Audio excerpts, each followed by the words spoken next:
Cricket हम Indians के लिए एक पार्ट ऑफ लाइफ बन चुका है। चाहे फिर उसे देखने की बात चल रही हो या खेलने की, हर तरीके से हम क्रिकेट को पसंद करते हैं इंडिया में। और यहाँ तक कि हर एज ग्रुप के लोग इसे पसंद करते हैं, चाहे फिर वो बच्चा हो या बूढ़ा हो, हर कोई इसे पसंद करता है इंडिया में। क्रिकेट की बात चल ही रही है और इंडिया की, तो हम आईपीएल को कैसे पीछे छोड़ सकते हैं। आईपीएल एक फेस्टिवल जैसा हो चुका है हम इंडियंस के लिए।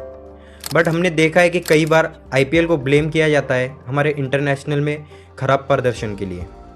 हमने हमारी लास्ट आईसीसी ट्रॉफी 10 साल पहले जीती थी 2013 में। Ashwin, 6 in the bank. Treadwell misses, Dhoni misses, but it doesn't matter. India win the Champions Trophy as England capitulate. It was their game, England, but it's been a tremendous bowling performance. उसके बाद में हमारा performance international में better तो रहा है, but इतना खास नहीं कि हम कोई ट्रॉफी को जीत पाए। सो इसी बेसिस पे लोग जो है ब्लेम करते हैं आईपीएल को। सो अब सबसे बड़ा सवाल आता है कि सच में आईपीएल हमारे इंटरनेशनल पे इफ़ेक्ट कर रहा है या नहीं। सो इस वीडियो में हम उसी को देखेंगे कि सच में आईपीएल हमारे इंटरनेशनल को इफ़ेक्ट कर रहा है या नहीं। 1983 जब भारत ने अपना पहला वर्ल्ड कप जीता था, उस टाइम इंडिया का या यूं को बीसीसीआई का इतना बुरा हाल था कि वे जीते हुए प्लेयर्स को बख्शिश देने के लिए भी उनके पास में पैसा नहीं था, और यहाँ तक कि कुछ सपोर्ट भी नहीं था। तब का वो दिन है और आज का ये दिन है जहाँ बीसीसीआई सबसे अमीर बोर्ड बन चुका है। आज के दिन सबसे टॉप पे अगर आप देखें तो बीसीसीआई आता है पैसा जनरेट करने में या रेवेन्यू जनरेट करने में। सो सवाल आता है कि इतना अमीर हमारा बीसीसीआई बना कैसे। तो इसकी हिस्ट्री तो बहुत डीप है, बट अगर हम देखें तो इसमें इम्पॉर्टेंट रोल आईपीएल का भी है। आईपीएल जब 2008 में स्टार्ट हुआ था, उस टाइम पे सोनी ने 10 साल के लिए आईपीएल के राइट्स लिए थे टीवी पे दिखाने के लिए, और उसके लिए उसने पूरे 8,000 करोड़ रुपए दिए थे बीसीसीआई को, जिसमें 10 साल का एग्रीमेंट किया गया था। फिर जब 10 साल का एग्रीमेंट ख़त्म हुआ, उसके बाद में स्टार स्पोर्ट ने 5 साल के लिए एग्रीमेंट किया और उसके लिए 16,000 करोड़ रुपए बीसीसीआई को पे किए। अगर इस हिसाब से हम देखें तो पहले 10 साल के लिए सिर्फ 8,000 करोड़ दिए गए थे। अब वो तो सिर्फ अमाउंट नहीं है, बट अगले अमाउंट से अगर हम कंपेयर करें तो, और अगले 5 साल के लिए 16,000 करोड़ दिए गए, तो पैसे के हिसाब से आईपीएल में काफ़ी अच्छा ग्रोथ देखने के लिए मिला। अब ये तो ग्रोथ अच्छा मिला और इसी से हमारा बीसीसीआई भी काफ़ी स्ट्रांग बनता गया। अब अगर यहाँ देखें तो बीसीसीआई काफ़ी अच्छा ग्रोथ कर रहा है। और आपको बताता चलूँ कि बीसीसीआई इंडियन गवर्नमेंट के अंडर में नहीं आता, बल्कि ये एक सेपरेट बोर्ड है। इसमें इंडियन गवर्नमेंट का कोई भी रोल नहीं होता। अब ग्रोथ तो अच्छा कर रहा है, बट यहाँ प्रॉब्लम आ रही है कि हम इतना टैलेंट होने के बाद में भी हमारा प्रीवियस आईसीसी ट्रॉफी 10 साल पहले जीते थे, इन 10 सालों में हम एक भी ट्रॉफी क्यों नहीं जीत पाए। तो इसके 2 कारण हो सकते हैं। पहला टाइट शेड्यूल और दूसरा हमारे इंडियन प्लेयरों का फोकस। अगर हम एवरेजली देखें तो हमारा इंडियन प्लेयर 120 गेम साल में से टाइटली खेलता ही है, उसमें इंटरनेशनल और आईपीएल सब मिक्स। अगर देखें 120 ही तो गेम खेल रहा है। अगर हम नॉर्मली देखें कि कोई एम्प्लॉय वगैरह अगर जॉब भी करता है तो साल में से 120 दिन नहीं हो, काफ़ी टाइम जॉब पे जाता है, फिर भी वो अच्छे से जॉब कर रहा है, हम ऐसा कह सकते हैं। तो इसमें टाइट शेड्यूल कहाँ से आ गया। बट अगर हम देखें तो 120 दिन प्योर गेम खेल रहा है। अब उसके बीच में कई दिनों तक प्रैक्टिस करना होती है, उसके बाद में ट्रैवल भी करना पड़ता है। सो इस हिसाब से अगर हम कैलकुलेट करें तो काफ़ी ज़्यादा टाइम जो है हमारे इंडियन प्लेयरों का गेम में ही जा रहा है। सो इस वजह से उनका शेड्यूल काफ़ी ज़्यादा टाइट रहता है।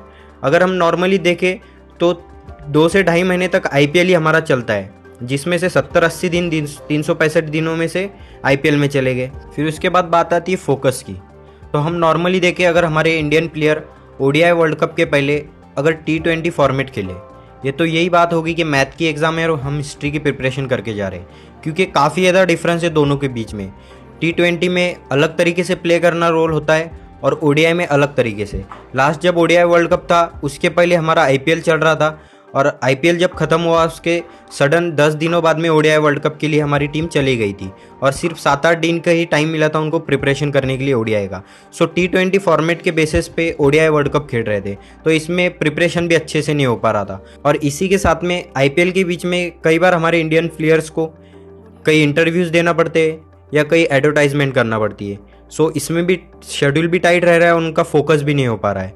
वही अगर हम कंपेयर करें ऑस्ट्रेलियन टीम, जो ओडीआई वर्ल्ड कप के पहले कोई भी लीग खेलने से उन्होंने मना कर दिया था प्लेयर्स ने। उन्होंने कहा था कि हम वर्ल्ड कप पे फोकस करने वाले, इसके प्रिपरेशन पे लग गए थे कई महीनों कई सालों पहले से। सो हम देख सकते हैं कि उनका आईसीसी ट्रॉफी की तरफ कितना अच्छा पॉजिटिव इम्पैक्ट था। और वही हम कंपेयर करें तो हम ओडीआई वर्ल्ड कप के 10 दिन पहले तक आईपीएल खेल रहे थे। सो इससे क्या है, फोकस भी नहीं हो पा रहा था। आईपीएल का और एक ऐसा माइनस पॉइंट है, जब हमारे प्लेयर्स किसी और कंट्री के प्लेयर या उनके कोच के अंडर में खेलते हैं तो उनकी कमज़ोरियाँ उनको पता चल जाती है, तो उसी कमज़ोरियों को वो बाद में इंटरनेशनल में यूज़ करते हैं। जैसे कि कोलकाता नाइट राइडर के ब्रैंडम मैकलम कोच थे और उसी टीम के कप्तान श्रेयस अय्यर, जिनकी कमज़ोरी थी शॉर्ट बॉल। सो उस बॉल पे वो काफ़ी ज़्यादा स्ट्रगल करते थे। तो उसी चीज़ को देखते हुए जब इंग्लैंड के कोच बने ब्रैंडम मैकलम, उन्होंने टेस्ट मैच में श्रेयस अय्यर के खिलाफ वो बॉल यूज़ करने के लिए बोला।